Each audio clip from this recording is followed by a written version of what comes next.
പ്രതീക്ഷിക്കാത്ത അട്ടിമറികളൊക്കെ തന്നെയാണ് തെരഞ്ഞെടുപ്പ് അടുത്തുകൊണ്ടിരിക്കുന്ന സമയത്ത് പലയിടങ്ങളിലും നടന്നുകൊണ്ടിരിക്കുന്നത്. അതായത് ഈ പറയുന്ന തരത്തിൽ ബി ജെ പിക്ക് നിലവിൽ ഏറെ സ്വാധീനമുള്ള ഒരു സ്ഥലമായിട്ട് തൃശ്ശൂര് മാറിക്കഴിഞ്ഞിട്ടുണ്ടായിരുന്നു. അവിടെ ബി ജെ പി സംബന്ധിച്ചിടത്തോളം അവർക്ക് ഇപ്പോൾ ഒരു എം പി ഉണ്ട്. വളരെ വലിയ തോതിലുള്ള വോട്ട് ശതമാനം അവർക്ക് 2024 പാർലമെന്റ് തെരഞ്ഞെടുപ്പിൽ നേടിയെടുക്കാൻ സാധിച്ച ഒരു സ്ഥലമാണ്. അവിടെ നിരവധി പേര് ഈ പറയുന്ന തരത്തില് LDFും UDFും വിട്ട് ബി ജെ പിയിലേക്ക് വരുന്ന രീതിയിലോട്ട് 2024 പാർലമെന്റ് തെരഞ്ഞെടുപ്പിന് മുന്നും അതിനുശേഷവും ഇപ്പോഴും അത് തുടർന്നുകൊണ്ടിരിക്കുന്നു എന്നതിനുള്ള ഏറ്റവും വലിയ ഒരു തെളിവാണ് ഇപ്പോൾ ലേറ്റസ്റ്റ് ആയിട്ട് വന്നിരിക്കുന്ന ഒരു വാർത്ത എന്ന് പറയുന്നത്. അതായത് തൃശ്ശൂരില് ജില്ലാ മഹിളാ കോൺഗ്രസ് ജനറൽ സെക്രട്ടറി ആയിട്ടുള്ള രഹന ബിനീഷ് ഇപ്പോൾ കോൺഗ്രസ് ബന്ധം ഉപേക്ഷിച്ചുകൊണ്ട് ബി ജെ പിയിൽ ചേർന്നിരിക്കുകയാണ് എന്ന വാർത്തയാണ് പുറത്തു വരുന്നത്.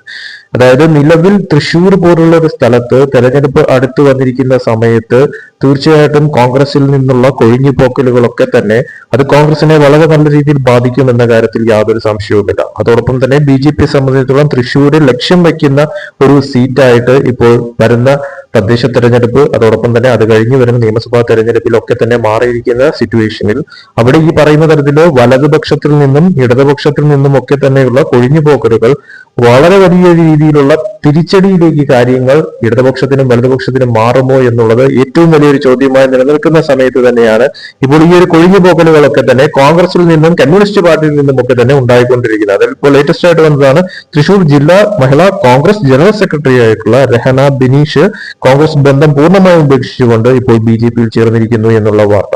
ഇത് മാത്രമല്ല, തൃശ്ശൂരിൽ മാത്രമല്ല കോൺഗ്രസ് ബ്ലോക്ക് ജനറൽ സെക്രട്ടറി ആയിട്ടുള്ള മണ്ഡലം ജനറൽ സെക്രട്ടറി എന്നിവരടക്കം നിരവധി പേരാണ് രാജിവെച്ച് ബി ജെ പിയിൽ ചേർന്നിരിക്കുന്നത്.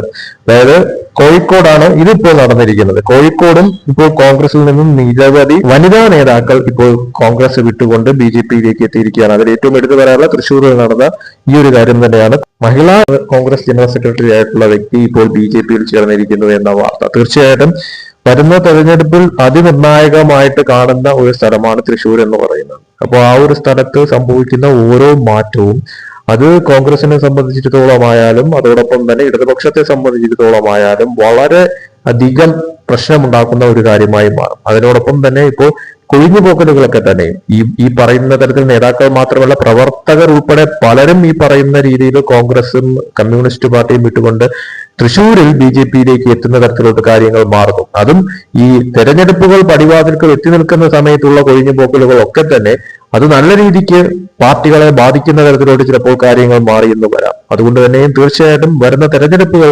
എന്തുതരം അട്ടിമറികളാണ് സംഭവിക്കാൻ പോകുന്നത്, ബി ജെ പി സംബന്ധിച്ചിടത്തോളം അവർ ലക്ഷ്യം വെക്കുന്ന കണക്ക് കാര്യങ്ങൾ മാറുമോ, അതല്ല ഈ പറയുന്ന തരത്തിൽ കോൺഗ്രസിനും അതോടൊപ്പം തന്നെ ഇടതുപക്ഷത്തിനും തൃശ്ശൂരിൽ ബി ജെ പിയെ തടയിടാനായിട്ട് സാധിക്കുമോ എന്നൊക്കെയുള്ളത് കാത്തിരുന്ന് കാണേണ്ട കാര്യം തന്നെയാണ്. പക്ഷേ നിലവിലത്തെ സാഹചര്യത്തിൽ ഇടതുപക്ഷത്തിൽ നിന്നും വലതുപക്ഷത്തിൽ നിന്നും നിരവധി പേർ ബി ജെ പിയിലേക്ക് എത്തുന്ന തരത്തിലോട്ട് കാര്യങ്ങൾ മാറും. അത് തൃശ്ശൂർ സംഭവിക്കുന്നു, മറ്റു പലയിടങ്ങളിലും സംഭവിച്ചുകൊണ്ടിരിക്കുന്നു എന്നുള്ളത് യാഥാർത്ഥ്യമായിട്ടുള്ള കാര്യം തന്നെയാണ്.